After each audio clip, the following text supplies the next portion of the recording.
Iris, lulja e ylberit dhe mesazheve hyjnore. A ke parë ndonjëherë një lule që me petalet e saj të holla dhe ngjyrat e ylberit të duket sikur është pikturuar nga vetë Perëndia? Kjo është iris, një lule që nuk ka vetëm bukurinë natyrore, por dhe një simbol i thellë i besimit, i shpresës dhe i mençurisë. Iris ishte perëndeshe e ylberit, lajmëtare e perëndive që përshkronte qiellin për të sjellë mesazhe hyjnore. Lulja që mban emrin e saj është një kujtim i kësaj lidhje midis tokës dhe qiellit, një shenjë e komunikimit të heshtur por të fuqishëm. Lulja e iris është një kryevepër e natyrës, një simfoni ngjyrash dhe formash që ngjall ndjenja të thella dhe simbolika të pasura. Me petalet e saj të holla dhe elegante, ajo ngrihet me krenari duke përfaqësuar një harmoni të përsosur midis bukurisë dhe kuptimit të thellë. Simbolika e saj është aq e pasur sa dhe bukuria e saj. Në gjuhën e luleve, iris përfaqëson besimin, guximin, shpresën dhe mençurinë. Legjenda e irisit. Perëndesha e ylberit dhe lajmëtarja e zotave. Në thellësitë e mitologjisë ekziston një figurë delikate por me një fuqi të madhe. Iris, perëndesha e ylberit, e bukur si mëngjesi i parë pas një stuhie, Iris nuk ishte vetëm një lajmëtare e perëndive, ajo ishte ura që lidhte qiellin me tokën, perëndit me njerëzit dhe shpresën me zemrat njerëzore. E lindur nga deti dhe qielli, Iris ishte bia e Thomasit, një perëndi detare, emrit të cilit do të thoshte i mrekullueshëm, dhe Elektrës, një nimf resh që rrezatonte si qelibar. Në mitet e lashta, për njerëzit që jetonin pranë bregdetit, ylberi nuk ishte thjesht një dukuri natyrore. Ai ishte vetë rruga e irisit e cila zbriste nga qielli në det për të mbushur rret me ujë. Ajo përshkruhej si një grua e re me krah të artë që fluturonte lehtësisht mbi botë, duke mbajtur me vete një shkop lajmëtari dhe një brok. Në shumë vazo të lashta, Iris shfaqet pranë Herës ose Zeusit, duke shërbyer atyre pijen hyjnore të pavdekësisë, nektarin. Si kupëmbajtëse e perëndive, ajo ngatrohej shpesh me Hedon, perëndeshën e rinisë, por roli i saj ishte më i thellë dhe më simbolik. Iris nuk ishte një mitologji të veçantë siç kishin perëndesha të tjera.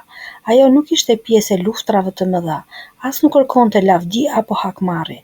Ajo ishte gjithmonë në lëvizje diskrete, por gjithmonë thelbësore. Ajo sillte mesazhet, por dhe shpresën. Emri i saj kishte një kuptim të dyfishtë. Iris, që do të thotë ylber, dhe fjala tjetër Eiris, që do të thotë lajmëtare. Ajo ishte e pastër, e përkushtuar në shërbimin e saj. Nuk kërkonte lavdërime, por pa të perëndit nuk do të komunikonin, mesazhet nuk do të vinin kurrë në kohë, dhe balanca midis qiellit dhe tokës do të prishej. Imagjinoni një botë pa ylber, pa atë dritë të butë që përshkon në rret pas një stuhie? Kjo do të ishte një botë pa irisin, sepse ajo nuk është vetëm një perëndesh, por simbol i lidhjes, i harmonisë dhe i bukurisë së heshtur që bashkon botët. Nëse ndonjëherë shikoni ndonjë ylber pas shiut, kujtoni se diçka, ndoshta një iris ka kaluar aty, me një mesazh të padukshëm për dikë që ka nevojë. Tani le të kalojmë më thellë në kuptimet e kësaj lule, me ngjyrat që ajo përfaqëson. Irisi i kaltër. Irisi i kaltër është një lule që mbart një bukuri të thellë dhe një simbolik të pasur në kultura të ndryshme. Ngjyra e saj e kaltër evokon ndjenjen e qetësisë, besimit dhe shpresës. Simbolika e irisit të kaltër. Në gjuhën e luleve, irisi i kaltër përfaqëson besim dhe shpresë. Ngjyra e kaltër e irisit është e lidhur ngushtë me ndjenjat e besimit dhe shpresës. Kjo lule shpesh dhurohet për të inkurajuar dikë që po kalon një periudhë të vështirë, duke i kujtuar se kohë të mira janë në horizont. Qetësi dhe paqe. Ngjyra e saj e butë dhe e qetë pasqyron qetësinë e qiellit dhe detin, duke sjellë një ndjenjë paqe dhe relaksi. Urtësi dhe spiritualitet. Irisi i kaltër është gjithashtu një simbol i urtësisë, spiritualitetit dhe përfaqëson një lidhje të thellë me botën shpirtërore. Përdorimi në tradita dhe ceremoni. Irisi i kaltër ka qenë pjesë e ceremonive të ndryshme në kultura botërore. Ai përdoret në ceremoni fetare për të simbolizuar besimin dhe shpresën. Në letërsi dhe në art, irisi i kaltër është përdorur për të shprehur emocione të thella, pastërti dhe rinovim. Kur të dhurohet, irisi i kaltër është një dhuratë e përshtatshme për dikë që po kalon një periudhë të vështirë për t'i dhënë shpresë dhe inkurajim. Në raste festas shpirtërore apo ceremoni fetare, për të simbolizuar besimin dhe lidhjen shpirtërore. Si një shenjë e urtësisë dhe qetësisë për dikë që vlerëson reflektimin dhe paqen e brendshme. Në përmbledhje, irisi i kaltër është më shumë se një lule e bukur. Ajo është simbol i thellë i ndjenjave njerëzore dhe një frymëzim i përjetshëm në art dhe në kulturë.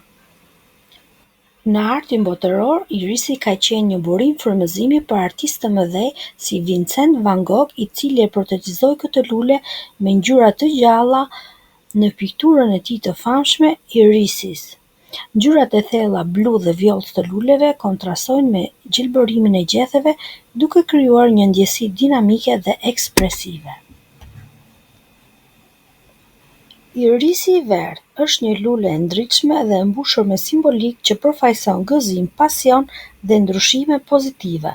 Me ngjyrën e saj të artë, ajo sjell një ndjenjë ngrohtësie dhe optimizmi, duke bërë një dhuratë të përshtatshme për të shprehur ndjenja të thella ndaj miqve dhe të dashurve.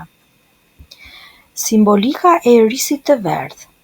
Gëzim dhe elegancë. Irisi i verdhë është një simbol i gëzimit dhe elegancës. Ngjyra e tij e ndritshme sjell një ndjenjë ngrohtësie dhe hareje, duke bërë një zgjidhje të përshtatshme për momente të lumtura. Pasion dhe ndryshim pozitiv. Kjo lule përfaqëson pasionin dhe ndryshimet pozitive në jetë. Ajo është një simbol i energjisë dhe entuziazmit për fillime të reja. Miqësi dhe lidhje të forta. Irisi i verdhë është gjithashtu një simbol i miqësisë së ngushtë dhe lidhjeve të forta emocionale. Ajo shpreh ngrohtësi dhe përkushtim ndaj atyre që i vlerëson më shumë. Roli në kulturë dhe në histori. Ai është simbol i mbretërisë franceze. Irisi i verdhë ka qenë i lidhur me simbolin e fleur-de-lis në Francë që përfaqëson mbretërinë dhe fuqinë mbretërore. Përdorimi në art dhe letërsi. Kjo lule ka qenë një motiv i rëndësishëm në artin dhe letërsinë botërore, duke simbolizuar bukurinë, fuqinë dhe transformimin shpirtëror. Kur të dhurohet, për të festuar një fillim të ri, një punë të re, një shtëpi të re apo një fazë të re në jetë, për të shprehur mirënjohje dhe përkushtim ndaj një miku të ngushtë apo personit të dashur, për të inkurajuar dikë që po përballet me sfida, duke i dhënë një mesazh shprese dhe optimizmi. Irisi i verdhë është më shumë se një lule. Ai është simbol i ndjenjave të thella dhe një mënyrë për të shprehur emocionet që ndonjëherë fjalët nuk mund t'i përçojnë. Nëse dëshironi të sillni një buzëqeshje në fytyrën e dikujt dhe të festoni një moment të veçantë, kjo lule është zgjidhja ideale. Irisi i bardhë është një lule e mrekullueshme që shquhet për bukurinë e saj delikate dhe simbolikën e thellë në kultura të ndryshme. Ngjyra e bardhë përfaqëson pastërtinë, pafajësinë dhe fillimet e reja, duke e bërë një zgjedhje të preferuar për raste të veçanta. Simbolika e irisit të bardhë. Pafajësi dhe pastërti. Irisi i bardhë është një simbol i pastërtisë dhe pafajësisë. Kjo e bën atë një zgjedhje të përshtatshme për dasma dhe ceremoni të tjera që festojnë fillime të reja. Shpresë dhe besim. Në gjuhën e luleve, irisi i bardhë përfaqëson gjithashtu shpresën dhe besimin, duke i dhënë një ndjenjë ngushëllimi dhe inkurajimi atyre që e marrin. Ndriçim shpirtëror. Në kulturën japoneze, irisi i bardhë lidhet me ndriçimin shpirtëror dhe përdoret për dizajnin e kimonove për të simbolizuar elegancën dhe qetësinë. Përdorimi në tradita dhe ceremoni. Ceremoni martesore. Për shkak të simbolikës së pastërtisë, irisi i bardhë është një zgjedhje e njohur për buqetat e nuseve dhe dekorimet e dasmave. Rritje funerale. Në disa kultura, si në lindjen e mesme dhe Afrikën e Veriut, irisi i bardhë është mbjellë në varreza si një simbol i respektit dhe kujtimit për të ndjerat. Kur të dhurohet. Për të festuar një fillim të ri, si lindja e një fëmije apo një martesë. Për të shprehur ngushëllime, për të ofruar mbështetje në kohë të vështira. Si një shenjë e pastërtisë dhe e ndjenjave të sinqerta, ndaj dikujt që e doni shumë. Në përmbledhje, irisi i bardhë është më shumë se një lule e bukur. Ajo është simbol i thellë i ndjenjave dhe frymëzim i përjetshëm në art dhe kulturë. Nëse dëshironi të shprehni ndjenja të veçanta ose të sillni një mesazh pozitiv, kjo lule është një zgjidhje ideale. Irisi i purpurt është një lule që mbar një bukuri të veçantë dhe një simbolik të thellë në kultura të ndryshme. Ngjyra e saj e purpurt përfaqëson ndjenja të thella dhe cilësi të larta shpirtërore. Simbolika e irisit të purpurt. Urtësi dhe komplimente. Irisi i purpurt është i lidhur ngushtë me urtësinë dhe është një mënyrë për të shprehur komplimente dhe respekt ndaj dikujt. Admirim dhe respekt. Kjo lule është një simbol i admirimit dhe respektit të thellë, duke e bërë atë një dhuratë të përshtatshme për të shprehur ndjenja të sinqerta ndaj dikujt që e vlerëson. Forcë dhe kurajo. Irisi i purpurt gjithashtu përfaqëson forcën dhe kurajën, duke e bërë atë një simbol të përshtatshëm për të inkurajuar dikë që po përballet me sfida. Përdorimi në tradita dhe ceremoni. Ceremoni akademike dhe arritje. Për shkak të lidhjes së saj me urtësinë dhe komplimentet, irisi i purpurt është një zgjidhje e njohur për ceremonitë akademike dhe për të festuar arritje të rëndësishme. Në Egjiptin e lashtë, irisi i purpurt pikturohej në varre për të simbolizuar kalimin në botën tjetër me shpresë për jetë pas vdekjes. Në Francë, edhe pse fleur de lis është simbol zyrtar, irisi i purpurt ka qenë i pranishëm në kopshtet mbretërore dhe përdoret në artin dekorativ për të përfaqësuar fisnikëri dhe elegancë. Madje edhe Van Goghu ka pikturuar shumë herë irisin e purpurt, duke e bërë një ikonë artistike. Irisi i purpurt është gjithashtu simbol i muajit shkurt dhe shpesh dhurohet për të simbolizuar miqësinë dhe devotshmërinë. Çfarë duhet të dini për lulen dhe kujdesin ndaj saj? Fillimisht, ju duhet të dini që irisi është një lule që rritet në lartësi, nga 30 cm deri në 1.2 ose 1.5 metra, në varësi të kushteve dhe të llojit. Ka gjethe të gjata dhe të ngushta, lulëzon në fund të pranverës dhe në fillim të verës. Habitatet ku preferon të rritet kërkon zona të lagshta si brigjet e lumeve, këneta dhe pellgje. Si të mbillni dhe të kujdeseni? Zgjidhni një vend me diell të plot ose hije të pjeshme. Irisi preferon të paktën 6 orë diell në ditë. Toka preferon tokë të lagësht dhe të pasur me lëndë organike. Nëse toka është e thatë, sigurohu që të ujitet rregullisht për të mbajtur lagështinë e nevojshme. Por kujdes, ujitja e tepërt mund të shkatërrojë rrënjët. Mbjellja. Mbillni rizomat në fund të verës ose fillim të vjeshtës. Vendosini rizomat në sipërfaqen e tokës ose pak të mbuluara, duke siguruar që pjesa e sipërme të jetë ekspozuar ndaj ajrit për të shmangur kalben. Ujitja. Ujitini rregullisht, veçanërisht gjatë periudhave të thata. Mbahet tokën të lagësh, por eviton bingopjen. Prera dhe pastrimi. Pas lulëzimit, hiqni lulet e thara për të inkurajuar rritjen e re. Në fund të sezonit, prisni gjethet e verdha për të parandaluar përhapjen e sëmundjeve. Në çdo 3 deri në 5 vjet, ndani rizomat për të parandaluar mingarkesën dhe për të promovuar lulëzimin e shëndetshëm. Kujdes. Ai mund të bëhet invaziv në disa zona, duke përhapur rizomat dhe duke konkuruar me bimët vendase. Në disa vende është klasifikuar si specie invazive, prandaj është e rëndësishme të monitoroni përhapjen e tij dhe të merrni masa për ta kontrolluar nëse është e nevojshme. Lulet dhe gjethet mund të sulmohen nga disa parazitë, të cilët mund të kontrollohen me larje me ujë ose insekticide natyrale. Përdorimet e irisit në mjekësinë popullore dhe kozmetik. Përveç se është një lule e bukur dekorative, ka dhe vlera medicinale dhe kozmetike që datojnë nga lashtësia. Këtu janë disa nga mënyrat se si është përdorur. Mjekësia popullore, rrënjët, rizomat e iris, sidomos iris germanica dhe iris pallida, janë tharë dhe pluhurosur për të përdorur në trajtime mjekësore, si shurup kundër kollës. Në lashtësi, pluhuri i rizomës përdoret për të qetësuar kollën dhe inflamacionet e fytit. Detoksifikim i mëlçisë. Rrënjët e irisit ndihmojnë në pastrimin e mëlçisë dhe fshikësës biliare. Kundër dhimbjeve reumatike, vajrat esenciale të përftuara nga rizoma përdoren në masazhe për lehtësimin e dhimbjeve.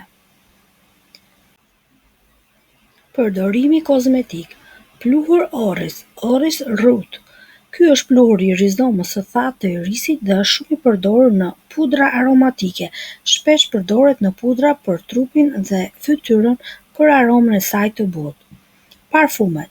Orris root është përbërës shumë i çmuar në parfumeri për aromën e tij të ngjashme me violën. Kremra dhe sapun, kavitis-zbutëse dhe rigjeneruese për lëkurën. Përgatitja në kushte shtëpiake. Mund të përgatitesh një çaj të lehtë detoksifikues. Merr një lugë çaj pluhur orris, rrënjë e thatë dhe e bluar, hidhe në një filxhan me ujë të nxehtë, lëre të pushojë për 5 deri në 7 minuta, kulloje dhe pije ngadalë. Konsumimi duhet të jetë i moderuar pasi sasitë të mëdha mund të shkaktojnë shqetësime të lehta gastrointestinale. Si të kultivosh dhe të kujdesesh për rrënjët e irisit, rizomat. Rrënjët e irisit, të njohura si rizoma, janë pjesa kryesore që mbillen nga e cila zhvillohet bima. Ja si mund t'i kultivosh në mënyrën më të mirë. Kur mbillen? Koha më e mirë për mbyllje është fundi i verës deri në fillim të vjeshës, gusht tetor, kur temperaturat janë më të freskëta dhe bima ka kohë të zhvillojë rrënjët para dimrit. Hapat për mbyllje. Zgjedhja e vendit. Zgjidh një vend me diell të plotë ose të paktën 6 deri në 8 orë në ditë. Irisi ka nevojë për shumë dritë që të lulëzojë bukur. Përgatitja e tokës. Toka e kulluar mirë është thelbësore për shmangjen e kalbjes. Mund të përzihesh pak rër ose torf për aerosje më të mirë. pH ideal 6-7. Hapja e gropës. Hap një grop 5 deri në 7 cm të thellë. Vendosë rizomën horizontalisht me rrënjët të drejtuara poshtë dhe me majën pak mbi sipërfaqen e tokës. Rizoma nuk duhet të mbulohet plotësisht me dhe. Pjesa e sipërme duhet të qëndrojë e ekspozuar për ajërim. Distanca. Lë një distancë prej 30 deri në 40 cm mes bimëve, sepse rizomat zgjaten dhe shtohen. Ujitja dhe kujdesi. Menjëherë pas mbjelljes ujite lehtë. Gjatë sezonit, ujitja duhet të jetë e moderuar vetëm kur toka është e thatë. Shmang ujin e tepërt sepse rizomat mund të kalben. Kujdesi më vonshëm. Hiq gjethet e vyshkura, petalet e kalbura sepse mund të krijojnë sëmundje. Pas lulëzimit, prit majat e lulëzuara për të stimuluar rritjen e re. Çdo 3-4 vite rizomat duhet të ndahen dhe të ripërhapen, pasi mund të mbi ngarkohen dhe të ndalojnë së lulëzuari. Sëmundjet dhe dëmtuesit, kalbja e rrënjëve, vjen nga uji i tepërt. Mund të parandalohet me kullim të mirë. Faleminderit që qëndruat me ne në këtë udhëtim përmes botës magjike të lules iris, nga legjendat e lashta deri tek bukuria e saj në kopshtet moderne. Iris na ka frymëzuar me ngjyrat dhe simbolikën e saj të pasur. Nëse të pëlqeu kjo video, mund të abonohesh në kanalin ton. Do t'ju lutishim të komentonit më poshtë cila është ngjyra juaj e preferuar e lules iris, na ndihmoni të krijojë një komunitet dashamirës të natyrës dhe bukurive të saj. Në kanalin ton do të gjeni shumë video me natyrë. Nëse jeni një fans dhe adhurues i natyrës, mund të kaloni minuta në kanalin ton. Gjithashtu, mund t'ia dërgoni dikujt që ka emrin Iris këtë video. Ju faleminderit për kohën tuaj. Shihemi në video të tjera.